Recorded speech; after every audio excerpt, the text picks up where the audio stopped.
Dana White recently revealed the UFC 325 fight card, which shocked fans and MMA pros, as Diego Lopes earns a second title shot in just 10 months. The MMA pros are surprised that Lopes gets another opportunity, while undefeated contenders like Evloev and Lerone Murphy remain next in line. Even the champion Alexander Volkanovski expressed surprise, admitting that he believes Evloev and Lerone Murphy are more deserving of the title shot. However, he acknowledged that the UFC chose Diego Lopes instead. Volkanovski feels that Movsar and Lerone have earned it more, but understands the promotion wants a high-profile, exciting matchup and believes fans will still see a great fight when he faces Lopes.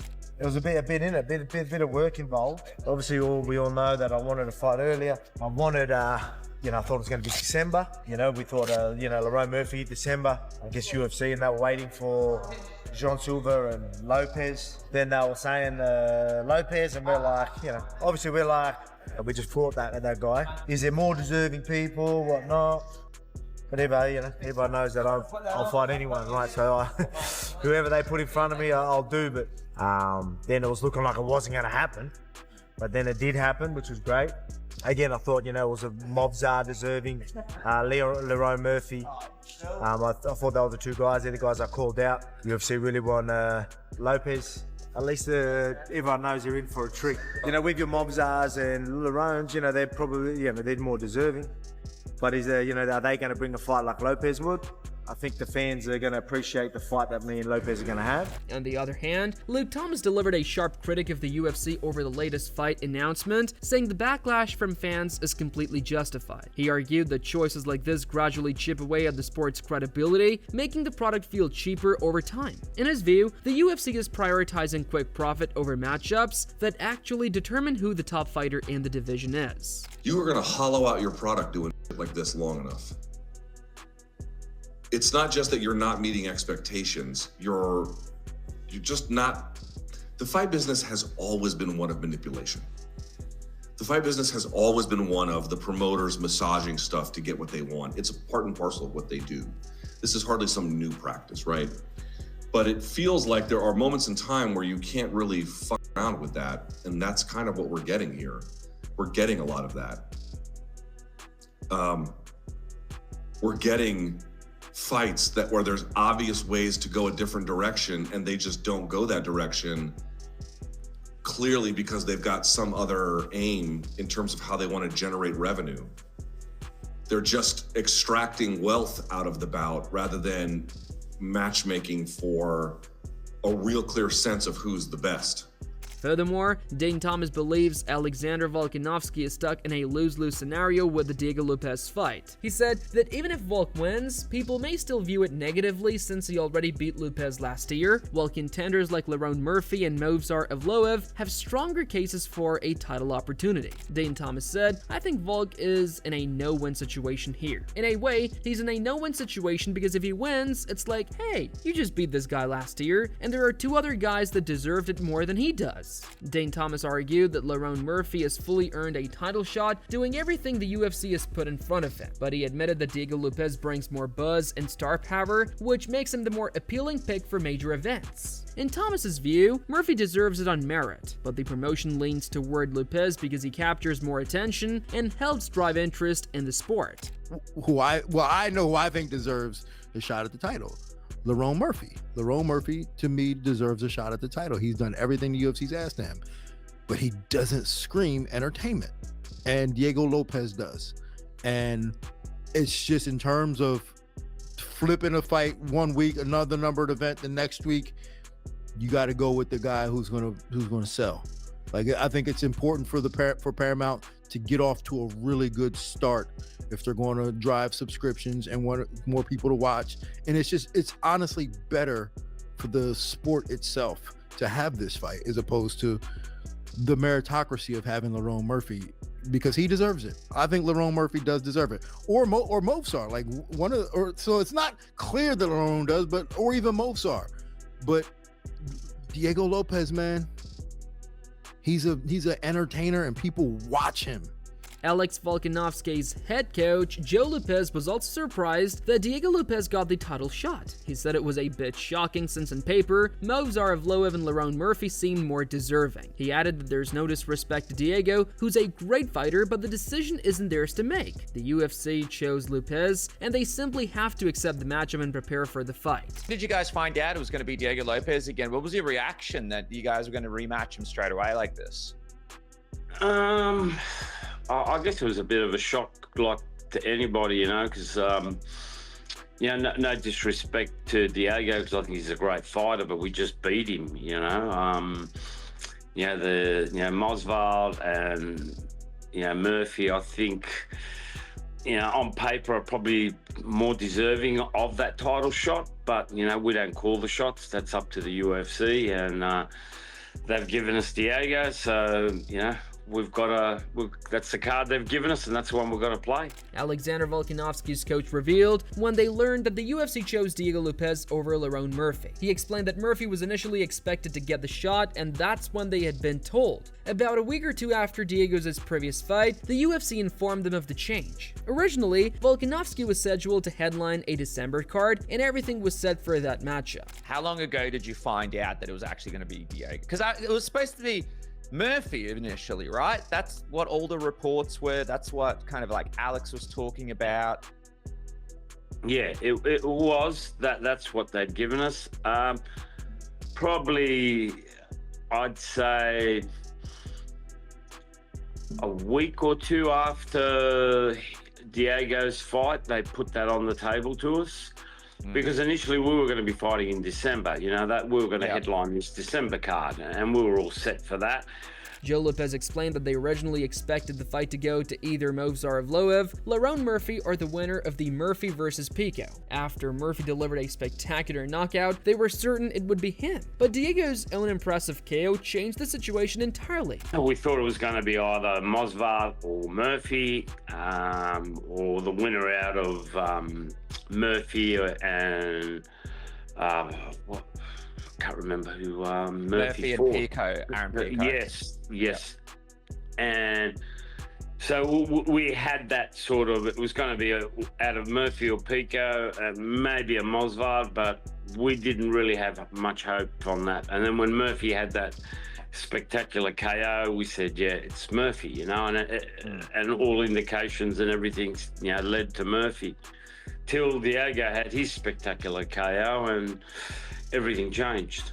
On the other hand, Dane Thomas also weighed in on whether Alexander Volkanovski might retire after his next fight. He said, a loss could push Volkanovski to call it a career, especially since he's already cemented as a Hall of Famer. But if Volkanovski wins, Thomas expects him to keep going and defend the title again, likely against Lerone Murphy or Movsar Evloev. Do you think this will be Volkanovski's final fight? It's all there, 37 years old. He said his family wanted him to retire after the last one. He's been open about that. It's back in Sydney. He hasn't fought there in 3 years. I don't know. It feels like the stage is kind of set here. I think if he loses, this might be it for him. I mean, he's a Hall of Famer. Come on, man. Like, it's of course. So if he loses, this might be it for him. If he wins, there's no way he's going to continue to fight until he loses. If he wins this fight, he's going to fight the next challenger, whoever that may be, Lerone or Movsar. But if he loses, this is probably it for him. Meanwhile, Lerone Murphy reacts to Diego Lopes receiving the title shot against Volkanovski instead of him, saying the decision now seems driven more by popularity than skill. He admits the hardest part is missing the chance to fight one of the featherweight division's top champions, and feels that merit and performance are being overshadowed by star power. Lerone Murphy said, missing the opportunity to fight one of the featherweight goats is what hurts me the most. It's not about who's the best anymore, it's about who's most popular. Aljamain Sterling agrees with Lerone Murphy and says that even if he wasn't getting the title shot himself, it should have gone to either Lerone or Movsar Evloev. He points out that Movsar was already skipped once for Diego Lopes, and now Lopes is getting another title opportunity. While he gives Lopes credit, he says it's easy to understand why fighters begin to lose love for the sport when situations like this keep happening. Aljamain Sterling said, I agree with Lerone. Even if I didn't get it, him or Movsar for sure should have been the guy. Movsar got passed over by Lopes once, and he gets another opportunity for gold lol. Fair play to Lopes, but you can see why guys start to lose love for the game. Cold World. Aljamain Sterling questioned Diego Lopes receiving the title shot. He acknowledged the UFC's intentions to promote champions representing Mexico and Brazil, but asked what the real criteria were. Sterling noted that the promotion used to focus on the best fighters competing, but now it seems to favor whoever is the most popular. So I'm just trying to make it make sense in my head. I get what they're trying to do. They're trying to get us a champion that could represent Mexico and pretty much Brazil too. It's just, what is the criteria?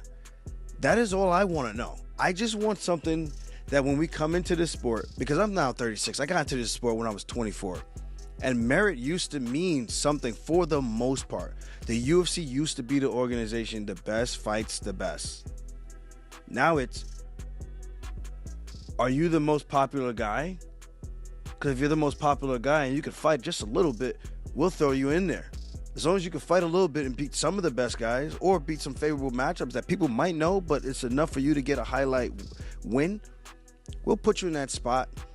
And hopefully, if you're lucky, we cash out. Aljamain Sterling voices his frustration with the UFC's current matchmaking, saying it no longer reflects what it used to be. He acknowledges that he's part of the company, but the recent decisions still irritate him. He understands how the UFC views things, but he questions their claims that they consistently give fans the fights they want or make the strongest matchups. He notes that this pattern is becoming more frequent and harder to ignore, especially in his own division. Aljamain Sterling said, "It's 110% not what it used to be. I write for the company, but this shit is beyond frustrating. I get their POV, but stop saying we give the fans the fights that they want to see, and we make the best fight the best. It's way more frequent now and extremely hard to ignore, especially at your weight class." Aljamain Sterling further criticized the UFC's decision-making, saying it doesn't make sense. He explained that fighters are told the best compete against the best, but opportunities aren't always given. He pointed out that Lerone Murphy took a risky fight against Aaron Pico, a tough opponent with knockout power, and won a spinning elbow, yet still didn't get a title shot. Sterling emphasized that he faced the same opponent Diego Lopes defeated to earn his shot, even while dealing with an injury, but still wasn't rewarded with a title opportunity. It doesn't make any sense,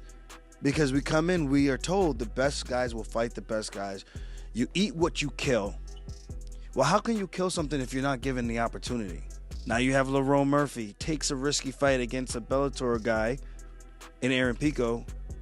Big risky fight, a guy who can punch his ass off, can wrestle his ass off.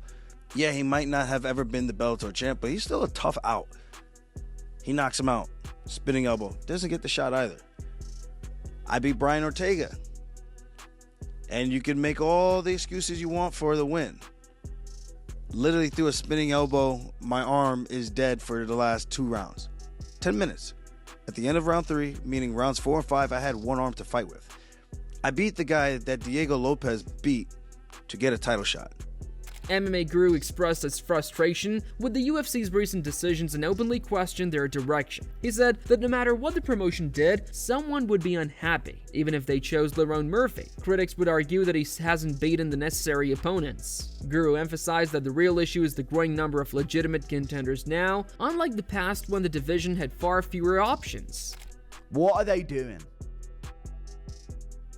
What are they doing with this?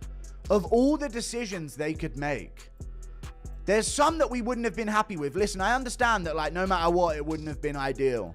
You pick Murphy to fight. Oh, he ain't beat no one. He's acting like he's Tony Ferguson of the division. There would have been these complaints. Like, oh, what? He took Josh Emmett to a decision? Even though that's how Ilya got his belt. Different Josh Emmett, different circumstance. You have an abundance of people to give a title shot here. It's not just Ilya or nothing, you know? Like it was back then. MMA Guru urged fans to consider Alexander Volkanovski's legacy, questioning why his final run should include 2 fights with Diego Lopes. He argued that the division has fresher, more meaningful options, like the undefeated Lerone Murphy or Movsar Evloev, who already holds wins over both Lopes and Aljamain Sterling. Guru added that while Evloev and Sterling have stronger resumes than Murphy, none of them should be pushed aside for another Lopes matchup. He also mentioned that Sterling would have been a solid choice as well, given he's a former bantamweight champion who has picked up wins since moving to featherweight. I still think it would have been better than just running back the Lopes fight. You got to think about Volk's legacy.